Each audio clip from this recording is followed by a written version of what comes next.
Welcome to the Quantum Revenue Expansion Podcast. My name is Ursula, and I'm a sales expert, strategic business coach, and USA Today bestselling author. I love sharing strategies that show you exactly how to turn your annual revenue into your monthly revenue. If you're looking to take a quantum leap in your revenue or sales, your team, your productivity, your success, and your life, then you are meant to be here. My goal in every episode is to help you take your belief that it's possible to 2x or 10x your revenue while working way less to knowing that it is happening right now. Welcome back to Quantum Revenue Expansion, the podcast where we talk about turning your annual revenue into your monthly revenue, because isn't that fun? Super excited, as always. I love hanging out on the podcast. And today I have the amazing Diane de Mailly here with me today to talk about resetting your money thermostat. So good morning to Diane. I'm glad you're here. Hey, Ursula. So great to hang with you today. We're going to have so much fun. So Diane and I go way back. I don't even know anymore. We met through NAVO. We've hung out in different roles and I don't know, we probably were on different boards at the same time. I don't even know, just extensively. But we met in California and we just had a fun journey together. So I'm super excited to have you share your wisdom today, your business story, and to talk about this idea of a thermostat. So before we get there though, really quickly, for listeners, I just want to say thank you. We went back at the beginning of the year to having a show a week, and I've just been impressed with just the feedback we're getting, the reviews, just hearing from you guys and what shows you're appreciating. And I even want to give a shout out to my friend Shauna in Arizona. She's one of my college friends, and she has been listening too. So you just never know who's out there listening. So Shauna, if you're listening, this is for you. We're going to dedicate this to you today. I got to hang out with her last week. She flew into Minneapolis. So super fun. If there's anything we can ever do for you guys, just email us at contact@ursulainc.co. And we'd love to hear just topics or anything that you have for us. And if you haven't hung out with us yet at the 2X Intensive, come and play with us. You can give us a little information at ursulainc.co/apply. Just send your information in and we'll have somebody reach out to you and talk to you if the class is a good fit for you or not. If it's not, we have other resources as well. If it is, come and play for 2 days. So that's my invitation.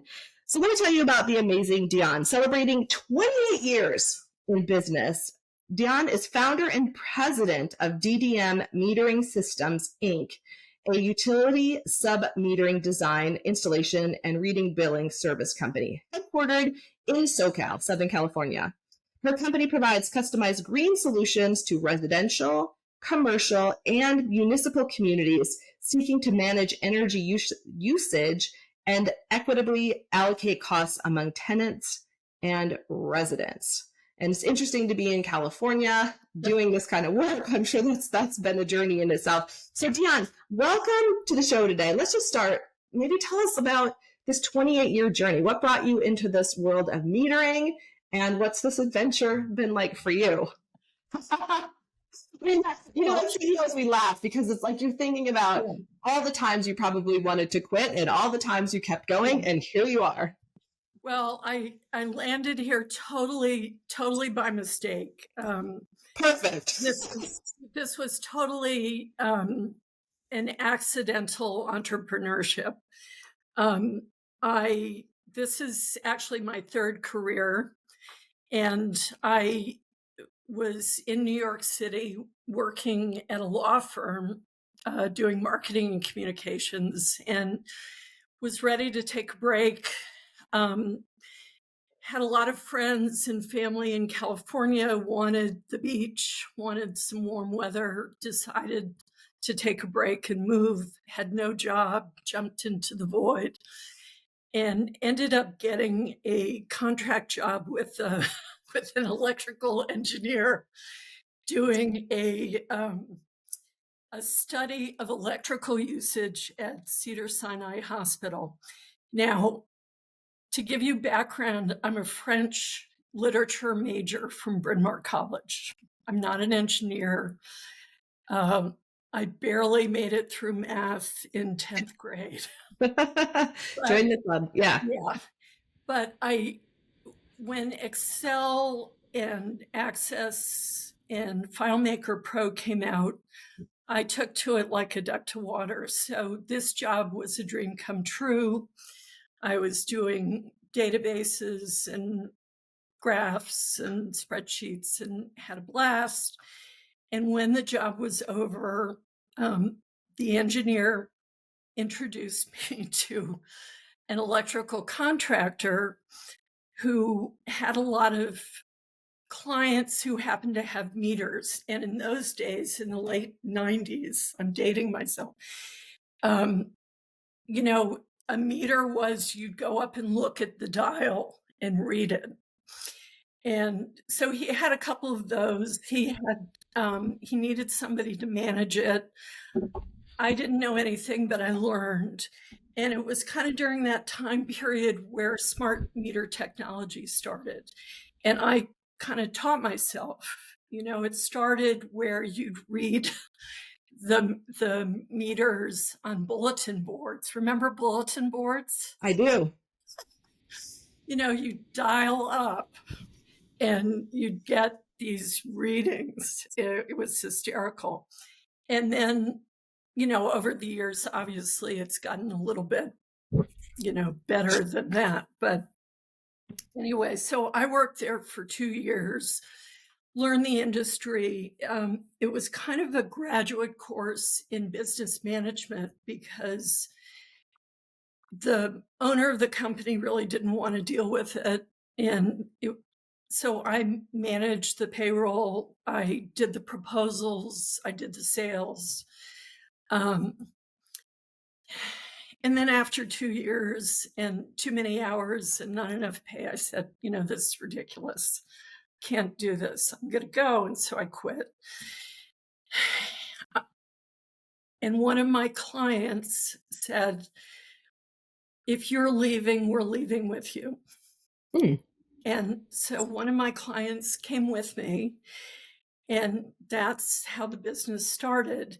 And literally the day that I walked out the door and they called my home, my then boyfriend answered the phone, and thinking on his feet, he used my initials and he said, DDM Metering, Diane de Mailly. Right. And wow. That was how DDM Metering was born.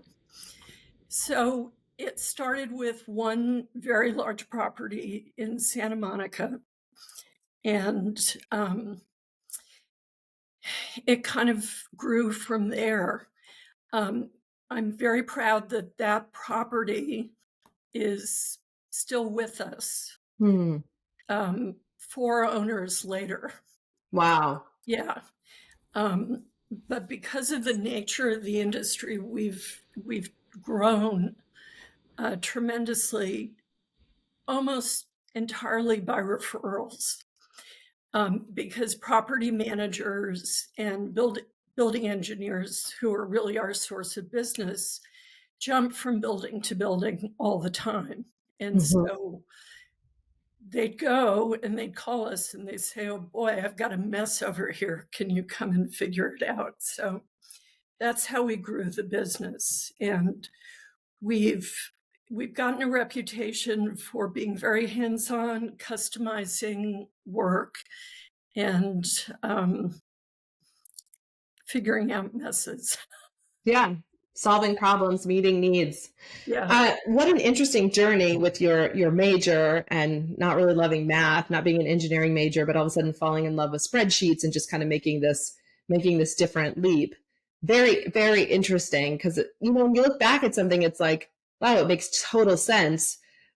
I mean, like now where you are, but at the time, I'm sure it was very interesting. So now, as you look back on this journey, Diane, and you think about growing the company financially, of course, we're talking about resetting your money thermostat. What does that mean to you? I know there's some really great advice that you have for our listeners in that space. So sub-metering is a very competitive industry, and it's very hard to get information. It's not like you can walk into a store and kind of know what other people are charging. Right. So it was very difficult in the beginning to have any clue of sort of what the universe was. And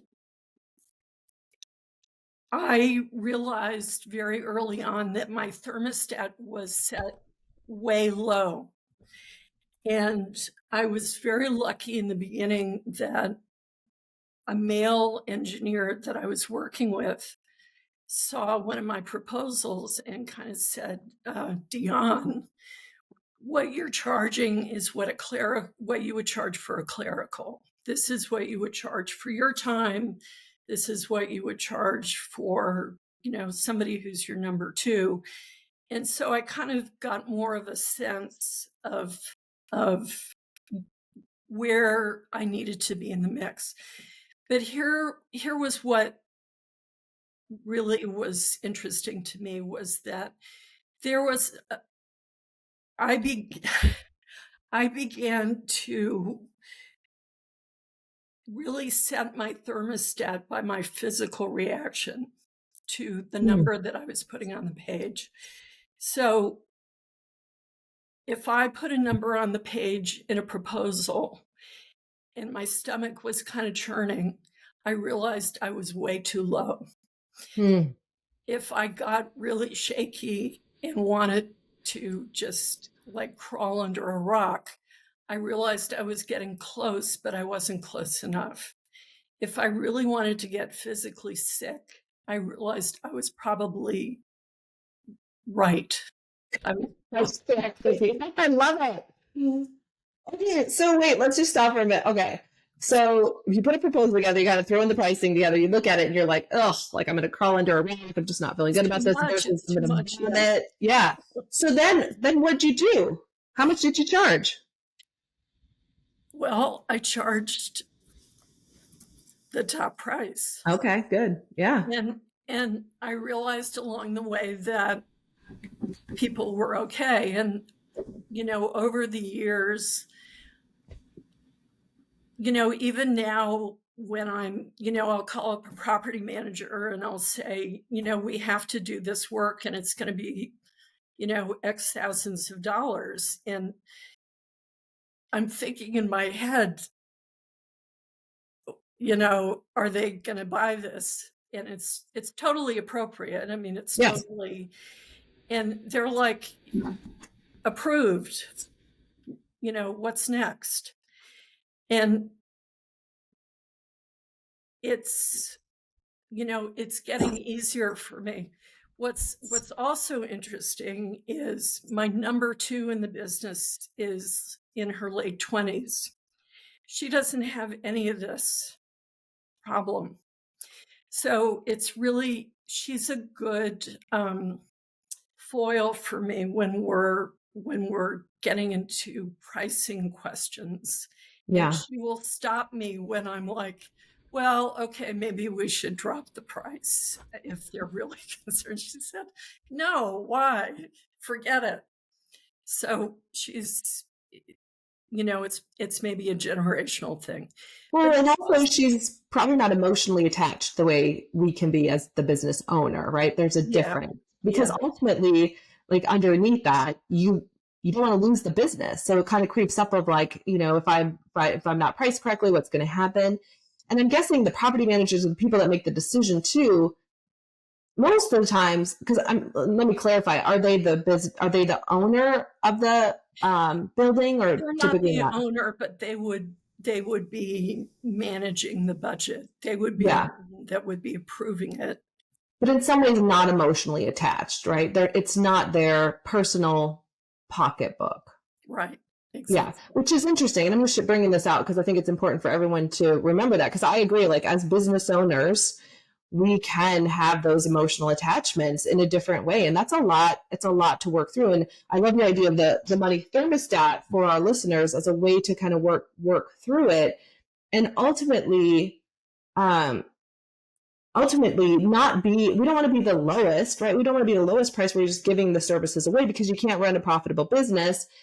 And you want to be the competitive. And sometimes for you, like, because the quality of service you delivered, that's at that higher end, if not, the highest end. And because you have such a track record, I'm wondering, Dion, too, and with your team, like over the years, it's probably gotten easier, right? Like Yeah. continually gets easier Yeah. to put that out there. Yeah. We also, about a year ago, we did a very deep dive into our whole pricing structure. And there was pricing that I hadn't changed in 10 years. And we went through and we looked at, what the overhead costs were, what the direct costs were, what the labor costs were. And it was kind of shocking. And it changed some perceptions for us. One of the things that changed was we kind of thought some of our smaller clients were fine because they didn't take too long. But we realized because of overhead and some of the software costs that they really weren't as profitable for us. So we really are rethinking who our ideal clients are and really having to turn away some of the smaller clients. And why is that super important at this stage of the business? Well, because we realized we were stuck at a certain income level, revenue level. And the reason was that we needed to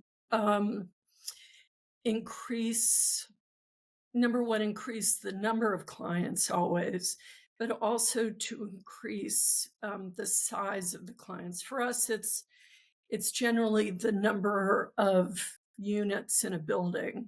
In our industry, it's called doors. So if an apartment building has 5,000 doors or it has 100 doors, that's how we charge. So if we only have 20 doors as opposed to 100 doors or 500 doors, it makes a huge difference. Yeah. And it's obviously more economical for us, more profitable for us to do larger. And not that we don't want to do smaller companies. And we made decisions with some of our clients because of relationships that we would just sort of continue to do. Yeah. Take care of. Yeah. And that's kind of our little, pro bono corner. But so what are some of the like limiting beliefs about money or just about your business that you've shifted since hanging out with us at the CEO table? Well, really that I can make money. I deserve to make money. My company deserves to be bigger. I think we've been stuck for a couple of years in this ceiling that we can't break. And we're profitable, we're fine, everybody's paid well, but I'd like it to be bigger and stronger and more solid. So that you've really helped, and the group has helped to start thinking that my thoughts are limiting what we're doing. And so we're trying to, it's helped me to focus more on what we need to grow the business. Yeah. And you said something about the business, because we do talk about this at the CEO, that the business wants to grow. And isn't it interesting? Like when we tune into our businesses, like it's almost like it's talking to us, right? Like your business, it's ready to grow. It wants to grow. And it's like you've built such a strong foundation. You have the team, you have the systems, the processes, like you're set to have like the business have its best year ever. Well, what was really interesting for us this year is that I always thought we kind of were a one-track company that, the sub-metering was it. I really didn't want to didn't seem right to me to branch into like solar sales, or I don't know. It was kind of, we did what we did it well.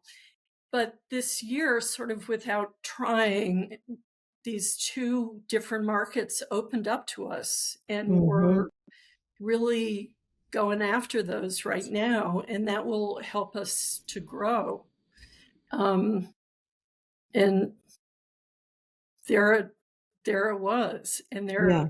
integral to the business. Um, they make total sense and totally within our skill set. Yeah, that's awesome. It's amazing. Like that's such a great example of when we expand the container or the upper limits of, or your thermostat, like whatever you want to Yeah. create, the opportunities that can show up. But then it's like we have to be willing, right? We have to be willing to get out of our comfort zone or, step into that next level. So when you look back at your journey, Dion, like, is there anything, and this is just advice for a couple pieces of advice for our CEOs who are listening out there. Is there anything that you would have done differently?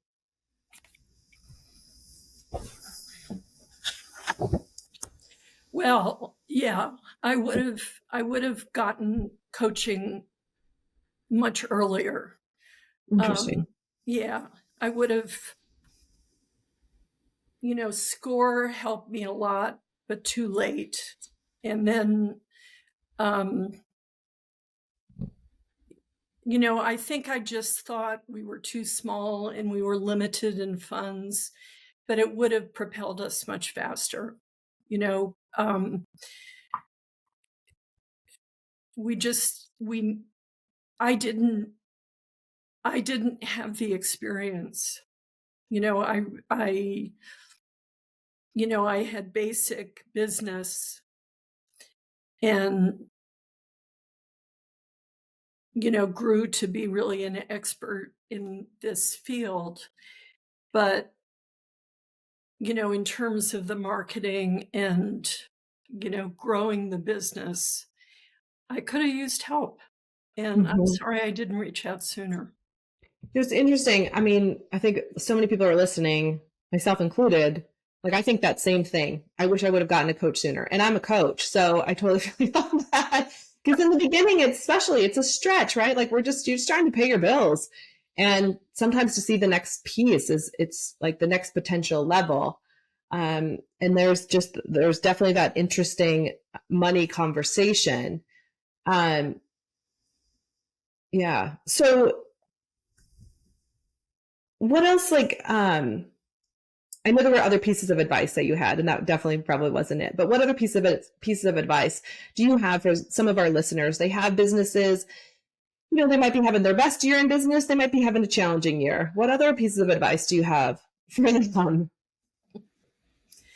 Well, I guess the two things I was going to say were, think, for us this year, it was being able to find ways to diversify, to find different avenues, to find different sources of revenue, and also of ways to build on existing revenues, through referrals or just add-ons. But I guess, the biggest thing is just stick it out. I mean, I think, I've been doing this now for, 28 years, and there have been years where I just thought, what am I doing? And it just feels like, it's going nowhere. And then it goes, and Mm-hmm. then we make a giant leap forward, and, it's all worth it. So a lot of it is just one step at a time, and not giving up. Yeah. What are some of your practices, Dion, to not give up? What keeps you going? What keeps you committed to the company, the team, the clients? Well, yeah, it's the team and the clients. I have relationships, really deep relationships with a lot of my clients, but, mostly with my team. I mean, I've my team has been with me for a long time, and they're all, at this point, close friends, and we work together. Mm-hmm. And, I want to do everything I can so that they are, taken care of and safe, but also challenged and happy and, invested in what we were doing. I mean, Mm-hmm. we spend a lot of time on just strategic planning Mm-hmm. and in incorporating everybody. We're, by the way, we're pretty much a virtual company now. I was going to ask, yeah. We went virtual 2 years before COVID. So we went through COVID easily. We already were doing Zoom meetings. And the great thing for us was that when our clients got used to Zoom, it made it easier for us, because I used to spend a whole day going to one meeting in Los Angeles, Wow. with the traffic. Yeah.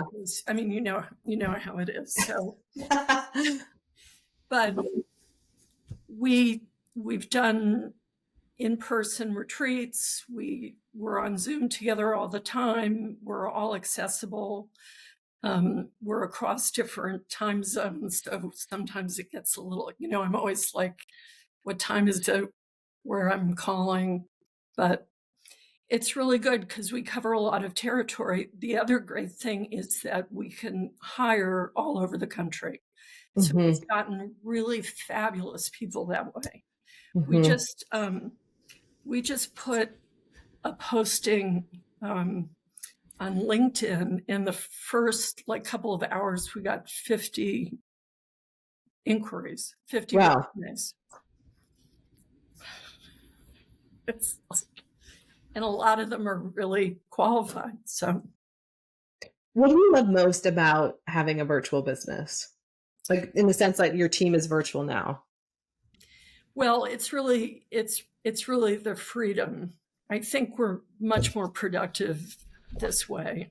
Yeah. I can travel when I need to clients.